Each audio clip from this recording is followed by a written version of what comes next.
This is the story of Uruguayan Air Force Flight 571. On October 12, 1972, a small charter plane took off from Uruguay, heading toward Santiago, the capital of Chile. There were 45 people on board, including 19 rugby players from a popular Christian club in Uruguay, along with their families and friends. Every October, this trip was more than just a flight, it felt like a holiday. Each year, the team traveled to Santiago to play a friendly match against Chile's national rugby team, making the trip both a competition and a break. Both had a mixed bag of experience, making this plane no ordinary passenger aircraft. It was a Fairchild AA-227D, a military plane from the Uruguayan Air Force, often rented out to civilians because the military budget was tight. The flight was controlled by an experienced pilot, Captain Faradoc, who had flown over the Andes Mountains and had more than 5,000 flight hours under his belt. With him was co-pilot Lagu Ara, a trainee pilot who was learning this challenging Andes route. Along their path lay a dangerous area called Plan Pass, known for its sudden and treacherous conditions. In the beginning, the flight was pretty normal, and all the passengers were feeling pretty relaxed. But as the plane got closer to the Andes, the weather started to get bad, so they had to stop overnight in Mendoza, Argentina. The passengers thought it was a fun experience, and many even bought some wine during the delay. The next day, October 13th, the sky was clear, and the plane took off again around 2010 in the afternoon. Everyone was excited to reach Chile. Things were normal, and the mood was cheerful in the first few hours. But then, they were heading straight toward the Andes, which is considered one of the most dangerous mountain ranges in the world. Little did they know, their journey was about to take a terrifying and unexpected turn. Music. As the plane reached the high-altitude areas of the Andes, the pilots grew cautious. They knew the peaks here were higher than the plane's maximum ceiling of 22,500 feet. Some peaks even soared up to 22,800 feet, making the flight even riskier.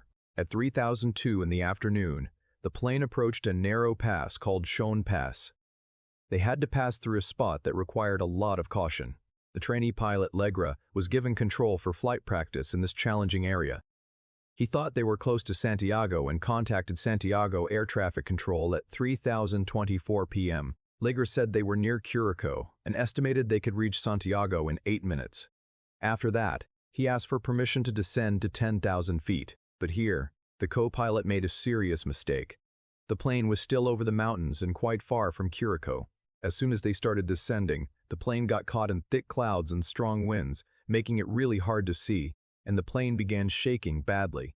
The passengers, including some rugby players, were joking around, trying to lighten the mood and ease the tension. Some people peeked out the windows, but could only see clouds. Suddenly, alarms went off in the cockpit. The pilots, feeling terrified, realized they were dangerously close to a mountain hidden in the clouds. They did their best to pull the plane up, but by then, it was way too late.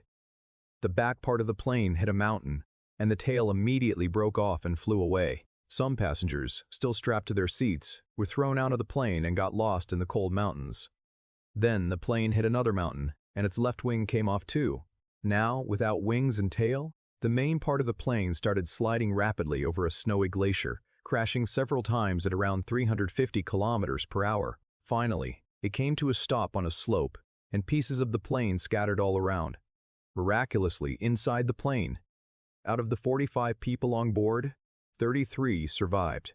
As soon as the survivors got out of the wreckage, they were hit by cold winds and freezing temperatures. Up there on the remote and rugged mountain slope in the Andes, where the plane had crashed, there was snow and towering peaks all around. Surviving seemed almost impossible. They only had the clothes they were already wearing, which were meant for mild weather. The moments right after the crash were chaotic. Some survivors were seriously injured, some were in shock, and some were trying to help. Some were shouting while others were searching the rubble for their family or friends. Among the survivors were 2 medical students, Roberto Cansa and Gustav Gerban, who immediately started helping the injured. They didn't have any medical supplies, but they used whatever they had for first aid. Pieces of cloth or other items became bandages and supports for broken bones. Cansa and Gerban moved through the debris, assessing each person's injuries to make sure those who needed help the most got it first. One of them, the most seriously injured person, was Fernando Parado, who had a severe head injury and was unconscious. Kansas and Urban feared he might not make it. As they continued treating the wounded, they became painfully aware of their limited resources. Meanwhile, some of the survivors went outside to assess the situation. They saw that the back part of the plane had completely broken off during the crash, taking essential supplies like extra clothes and food with it. Among the wreckage, they found only a small amount of food, 8 chocolate bars and some mussels, 1 tin of jam, a small jar, a packet of peanuts, some dates, dry berries, and a few bottles of wine. This wasn't nearly enough for 33 people. Realizing how serious the situation was, everyone who was left gathered all their food and drinks in one place and decided to share it very carefully. They started giving out small portions of food each day to make it last longer. For water, they collected ice and slowly let it melt in empty wine bottles left out in the sun. Although this process was slow and many people were struggling for water, waiting became unbearable. On the night of October 13th, as the evening wore on, the survivors were forced to face their first cold night in the Andes. To shield themselves from the biting cold, they all huddled together inside the wreckage. They used seat cushions and belongings to cover the open parts of the plane, hoping for some protection against the chilly air. Still, the temperature kept dropping, making it impossible for them to sleep. As the night dragged on, they clung to the hope that rescue teams would arrive by morning. They believed the news of the crash had reached Chile and they must have reached Uruguay by now, and soon a search team will be sent. The crashed plane was covered in snow on a steep hill, making it hard to spot from above. Each of them hoped that rescue would come by morning, but when the morning of October 14 arrived, their hopes were crushed. No help came. They had to face the harsh truth. They were completely alone. The crashed plane was covered in snow on a steep hill, making it difficult to see from above. Plus, the bright sunlight reflected off the snow, burning their eyes. The fog was getting thicker. This condition is called snow blindness. Their strength was fading fast, but some of the survivors tried to signal for help. They gathered lipstick and nail polish from their bags and tried to write SOS on the plane's roof, hoping that if a plane flew overhead, the bright letters would catch the pilot's eye. But soon, they ran out of supplies and couldn't finish it. They also arranged bags and other stuff on the snow in the shape of a cross, so it could be easily seen from above as night fell. The temperature kept dropping, and they had to face another freezing night. Many of them had grown even weaker. Sadly, 5 more travelers died during the night, and their deaths weighed heavily on the rest. Now, only 28 of them were left. On the morning of October 15, the survivors, with heavy hearts, decided they had to do something more to stay alive since no rescue team had arrived yet. They realized they might be trapped for a long time. Over the next few days, they took small steps. He started eating little by little, sometimes a small piece of chocolate, sometimes a sip of wine. It gave him a bit of comfort, but the hunger pangs never really went away. On October 16, just 3 days after the accident, Fernando Parrado woke up from the coma. He had serious head injuries, and no one expected him to survive. When he came to, he found out that his mother had died in the accident, and his sister was badly hurt. The news broke him, but hoping to save his sister, he gave her his food and water. Unfortunately, 8 days later, his sister's condition worsened, and she passed away too. Losing his sister was incredibly painful for Fernando Parrado, but it also gave him a new determination to save himself and others. As time went by, they sometimes heard planes flying overhead, and every time they waved and shouted for help. But the white planes were hard to spot against the snowy mountains. After every failed attempt, they felt more desperate and alone. On October 21, 8 days after the accident, he managed to get a small radio working. They found success, but what they heard was really disappointing. The rescue team had accepted that no one had survived the accident and had stopped searching. Hearing this, many people broke down and started crying, as if all their hopes had been shattered. But Fernando Parrado felt something different. Quietly, he made up his mind that if no one was coming to save them, he would find a way to save himself and his companions. With that determination, he began to come up with an incredible plan to save themselves. Music. When they heard that the rescue teams they were upset when they lost hope, but by then they realized they couldn't just sit around waiting to die. By the 11th day, hunger had become unbearable, and they kept getting weaker. Some people got so skinny it was hard to recognize them. They had nothing left to eat, not animals, plants, or even insects. All their food was gone, and they even started getting sick from chewing on the leather seats. In this situation, a medical student named Robert Kenisanka suggested a way to survive. To survive, they would have to eat the bodies of those who had already died in the accident. It was a horrifying thought, but Kanza explained that this might be their only way to stay alive. They debated this decision for hours and faced the pain of it. These were the same people they had laughed with, shared happiness and spent time with just days ago. The idea was heartbreaking, but they had to face the harsh reality of their situation. Eventually, they agreed that if none of them survived, they knew their bodies would be used to save others' lives. Ganesh was the first to try. He ate a small piece, fully aware this was the only way to survive. Slowly, the others followed, even though it was emotionally devastating for them. One night, as they huddled in the plane wreckage to keep warm, they heard a deep, rumbling sound. Suddenly, a massive avalanche of snow crashed down on the wreckage, burying them under the ice. Trapped in the dark, surrounded by snow on all sides, they were struggling to breathe and trembling with fear. For 2 long days they dug through the snow, using all their strength to get out. They were exhausted. There was no air and no light, but they didn't give up. Finally, they managed to create a small tunnel and escape. Sadly, the avalanche had taken the lives of 8 of their companions, leaving only 19 people alive.